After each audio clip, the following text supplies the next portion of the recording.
This is the reassembly of the Ruger 1022. First we'll start with the trigger guard assembly. Place the trigger plunger, the spring, trigger guard.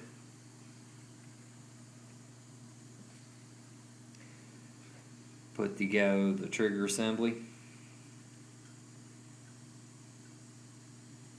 You have the disconnector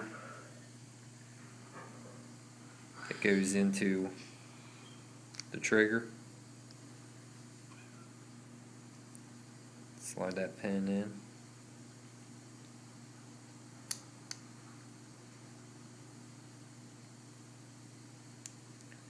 Then you have the sear and the sear spring.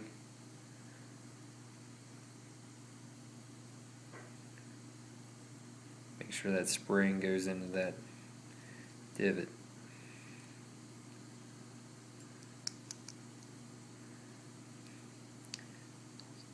Hold in on the trigger plunger.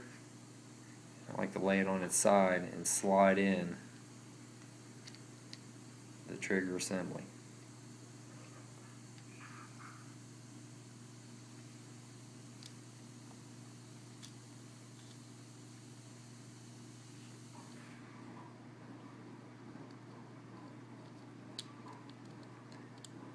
Squeeze in on the trigger a little bit, kind of push down on that sear,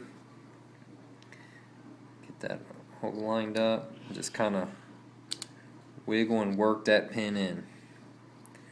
Check the trigger for operation, make sure it's working properly.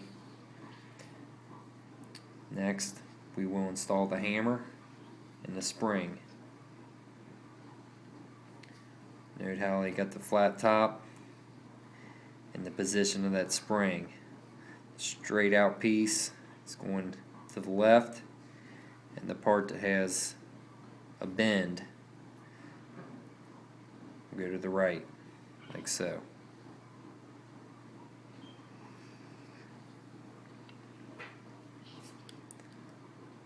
Now the hammer will actually hook in to the sear. It's like a little hook down in there.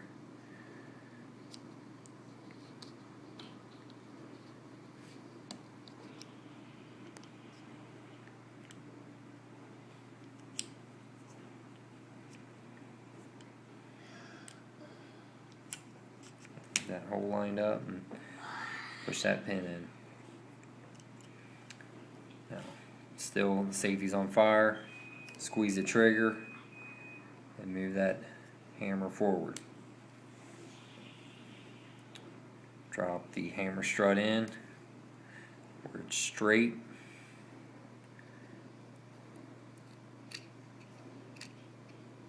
Bring that hammer up.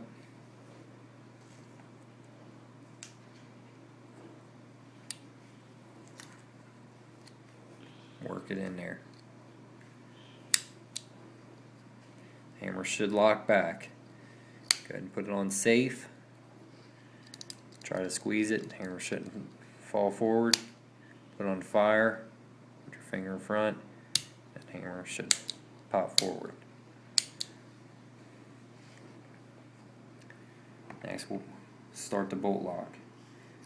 Make sure that spring, rotate that spring all the way up where that bend is back like it is.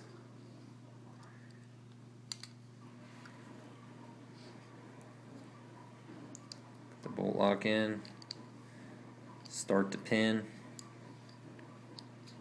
into the bolt lock. Go ahead and put the ejector in. Note that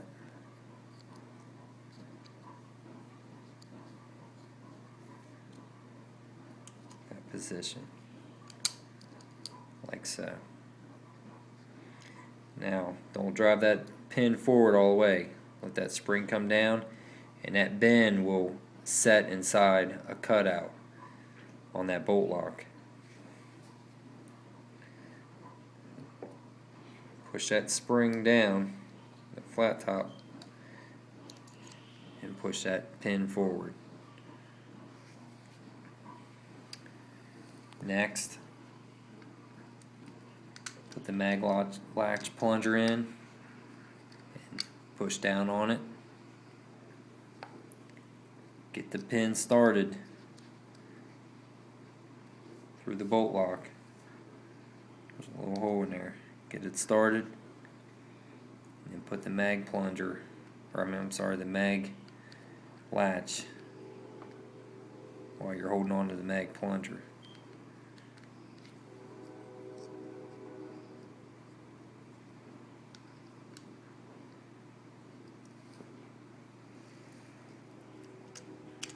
Work that pin in through the mag latch. Push in on the mag plunger, make sure it's working properly.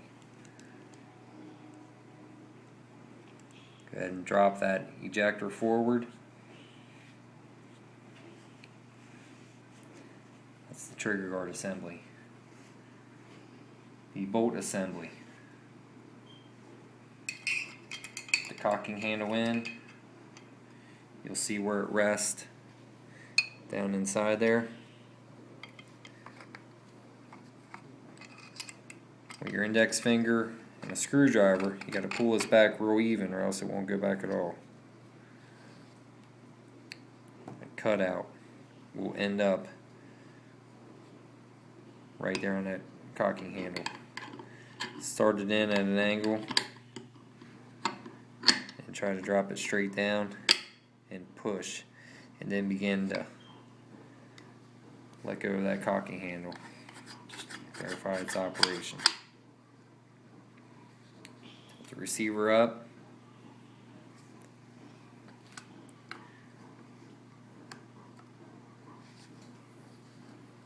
The trigger guard assembly in place.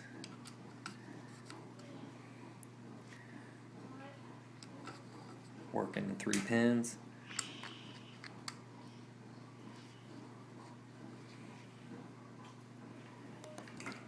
Remember the safety.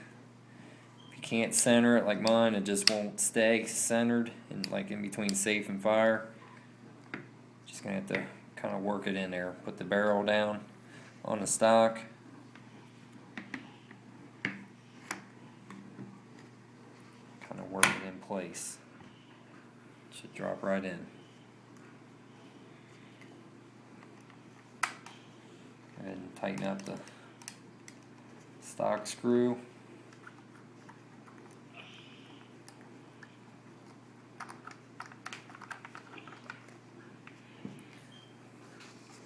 The barrel band on.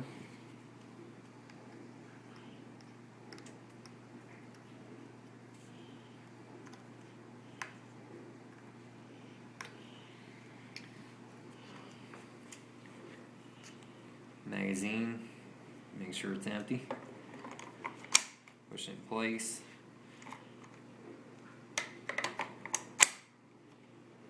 Just work that mag release.